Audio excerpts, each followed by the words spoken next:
How is it already the end of the year?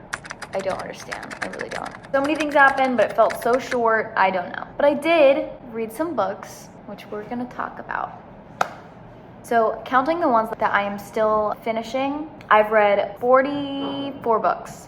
44 in 2022. We're gonna go through them chronologically. So I'm just gonna go ahead and start with the first one. So I started this year with the intention of reading one classic book every month, which I stuck to pretty good for about half the year, and then I got kind of burnt out on them. So I started my year with Pride and Prejudice by Jane Austen, which honestly I did end up really liking. And I feel like I want to rate this a 3.5 out of 5, not because it wasn't good, but because I feel like 5s are reserved for, oh my gosh, I'm obsessed with this. 4s are, it was a really good book, but there's a different Jane Austen book that I would put as a 4. You know what? No, I changed my mind. I would rate this as a 4.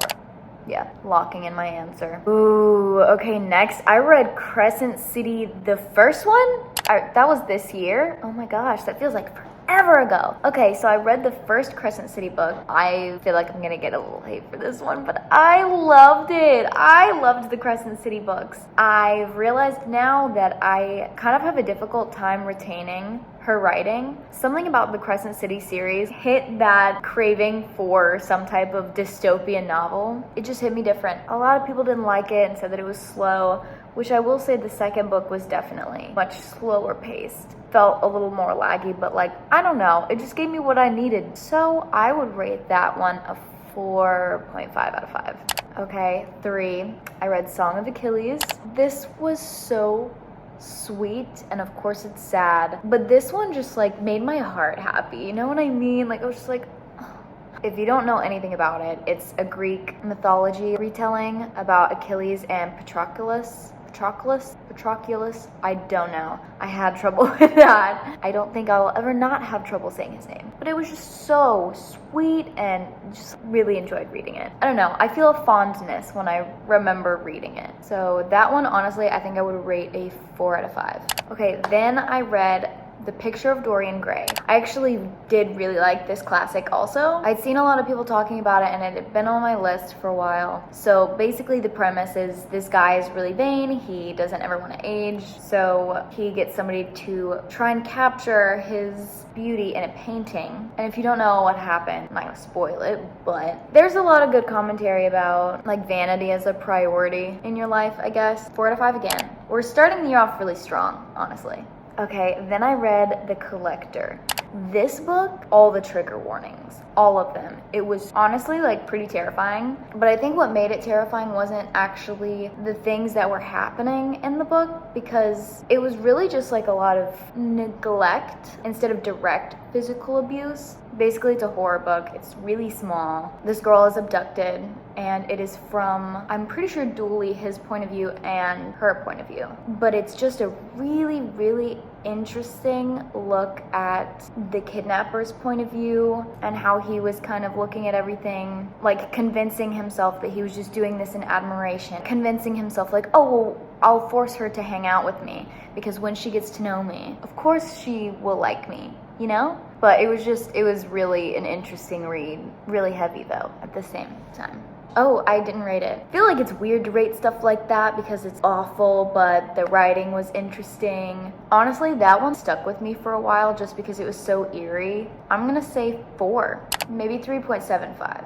Sometimes it depends on the day. Next, I read Educated. This one is a memoir. It is a woman's recount of basically her whole childhood up until adulthood, and just like a reflection where she like puts herself back into her shoes at that age, how she was experiencing things. It has to deal with Mormonism, but it's not really Mormonism. It's more of her having abusive parents that use the religion as an excuse to either use or neglect or abuse their kids, which really can be done in any context, and how she kind of got through that and was able to pursue an education and everything. It was really good. It was really good. I would recommend that one. I don't know. I feel like it's weird to rate memoirs and like nonfiction. Is that just me? I feel like maybe I won't rate that. I won't rate the nonfiction ones. Speaking of nonfiction, I think it was like at the same time I was also reading The New Jim Crow. That, if you have not read it, I highly recommend. I feel like it articulated things in a way that I was really looking for. You know when things make sense to you, but it's hard to put it into words? There was a lot of studies done, a lot of statistics and information given to you in that way, which I actually really appreciated, because that's just kind of how I prefer to receive information, I guess. But if it sounds too textbooky, it's okay. I personally listened to it as an audiobook, but then I had the physical copy because there was a ton of places where I wanted to highlight and underline and tab and whatever. I would recommend it. I remember this. Okay, also within the same time, I was picking a lot of books. A Court of Silver Flames. I loved this one. I feel like this one is you either loved or you hated. Everybody hated Nesta. She was awful. But then you read this book and you're like, you make sense. You make sense. Justice for Nesta. I stand. I don't care. I'm giving it a 5 out of 5.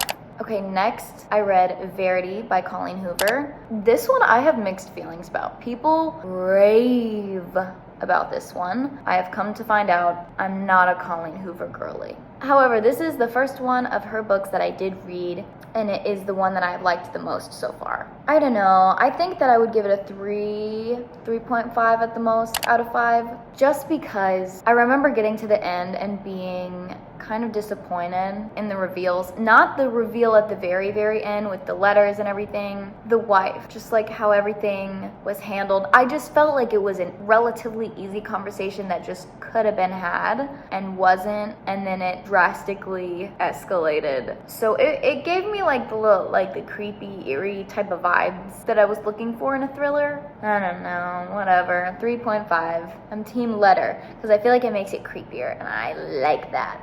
Okay, so the 10th book that I read this year was the second Crescent book, City, and I will not be saying the full titles because I just don't want to. This one I didn't like as much as the first one, so I'm gonna rate it like 3.75. It dragged. The end, of course, they freaked out. Everybody freaked out, as they should. But leading up to it, it just felt like a lot of fluff. But I still really like the world that she's building there. So, okay, next I read Hotel on the Corner, Bitter and Sweet. I read this for a book club that I was in. I think this was a memoir, so I won't rate it. It was sweet, and it had historical context that I didn't know before, which was helpful. But at the end of the day, it kind of felt like a movie. Like, you watch it once, and you're only kind of half paying attention, and you're like, oh, that was nice, but like, you're not gonna watch it again. That's kind of how it felt. Okay, then I entered my Throne of Glass era. I read the first one. I would give it a 3 out of 5. Honestly, is kind of generous. Not because I didn't enjoy it, because I did, but it was just it felt like she took all the surface level elements of all of the other dystopian novels and kind of shoved them into one book. And I liked all of the things she used, but again, it felt really surface level still, and also I've come to realize that it holds very little significance for the rest of the series. 2.75? Maybe I'll give it a 3. I'll give it a 3 because I didn't mind reading it, but okay, so then I read Crime and Punishment, another classic. I actually loved this book. It was very interesting. Sometimes it was hard for me to kind of retain what was going on. I did have to look up a summary at the end, but I would say 3.75 or 4. Oh my gosh, I forgot about this one. I read Beach Read by Emily Henry. I loved this. The banter was so cute. The ending though, I hated. Like the very end, a little drastic. So just for that, I'm gonna dock it a little bit and give it a 4 out of 5. So I really enjoyed reading that, honestly, and I read it at the beach too, which I did film a reading vlog for, so I'll put it somewhere. Okay, then I read The Girl with the Dragon Tattoo. I remembered how much people were obsessed with it, and for some reason I never came across any spoilers about it. Found it for 75 cents at a used bookstore, so I was like, cool, let's read it, let's give it a shot. I really liked it. I liked the mystery, but there was a scene in it that there might have been a couple that was straight up just graphic, in-depth, too long of a scene essay, and I'm just not having it. And it was written by a man, and I just I don't need it, you know? Docking, honestly, 2 stars for that. 3 out of 5, I would say, with caution. Alright, then I read My Grandmother Asked Me to Tell You She's Sorry, which is the longest title ever. Also, for a book club, honestly, this was just like really lackluster for me. It was contemporary fiction. I'm gonna be honest, I just didn't really care that much. It was fun, it was cute, there was good commentary in it about certain things. I just, feel like it didn't add anything to my life or to my, opinions on things. It was just kind of like, oh, that's nice. 2 out of 5. Okay, then I also read Outlander, the first book. I think I partially listened to this on audio and then also partially read it. I need to stop doing that. I feel like it disconnects me from books. What is that audio? You were good. I'm waiting on you to be great. It was that. I did really enjoy it, but apparently I didn't enjoy it enough to read the second one, so 3 out of 5. Okay, then I started a phase. I started a hyper obsession. So I read Vinland Saga book 1. I did like it. It was pretty cool. I would give it 3.75. But it's a really long series. I've only ever been able to find it in a hardback, and I've heard that it gets better like the longer that it goes on. And I know that there's an anime for it too. I haven't watched it yet, but okay. Then I read V.E. Schwab's The Invisible Life of Addie LaRue. This was my favorite book for a little bit, for a hot second, yeah. I loved this book. Very like femme fatale. I'm gonna be her. And she would just like travel around everywhere, like the entire world. And not only did she get to travel the entire world, she also got to see it in different points of time. Like that is so cool. 5 out of 5. Definitely one of my favorite books for the entire year. Okay, then I read Crying in H Mart, which is another memoir. I really liked this. I felt like I rushed through it though, because it was also for a book club. But the cool thing is the recipe or the dish that she kept referencing in it, we made for the book club, so we got to eat it and like try it. And that was so cool. Okay, then I entered my dark academia era, 2022, which started with A Secret History. The longer this one sits with me, I liked it. Don't get me wrong. I liked it. I enjoyed the reading experience. But the longer it sits with me, the more I just feel kind of meh about it. I don't know if that happened to anybody else. I would give it 3.5. It had its moments, really did. Another one that was kind of, you were good. I'm still waiting on you to be great. Okay, then I read Crown of Midnight, which is book 2 in Throne of Glass. It's kind of hard for me to distinguish between all of them now. I remember liking this more than the first one. Do I remember what I rated the first one? No. I'm just gonna rate it like a solid 3. I liked it. Not much more to say. Okay, then I came back to my little classics moment. I read Emma by Jane Austen. I loved this. I loved Emma. I loved Emma more than I liked Pride and Prejudice. So I'm gonna give Emma a 4.5 out of 5 stars. I don't know. I just feel like I related with her a lot. She just wanted to do her own thing. Now she was for sure meddling. She was like, no, I don't need a man. I've got my own stuff going on, but I'm gonna help you guys out. Help. But it was good. Honestly, I would really recommend it. Okay, then quickly after I finished the second Throne of Glass book, I started the prequel. I have mixed feelings about the prequel because apparently there was like a big reveal in it, but the reveal I had already had been one of my assumptions. Like I thought we were supposed to assume that already in the story, and so when it was like revealed, it just felt very kind of, I don't know if maybe I read a spoiler, but I really liked when she was in the desert. I really enjoyed reading that part. I just liked the setting, I don't know, the ambiance. So 3, yeah, feels right. Okay, then I read Red, White, and Royal Blue. I remember reading this on the beach, so that made it even better. I love when you go somewhere and you listen to a new song or read a new book and then you associate that thing with that place the next time you experience it. Underrated. I love that. I loved this book. Another one that really surprised me. It's a romance. It's the president's son and one of the royal princes in the UK. It's like a little enemies to lovers situation. 4 to 5. 4.25. Needed to give it like that extra little quarter.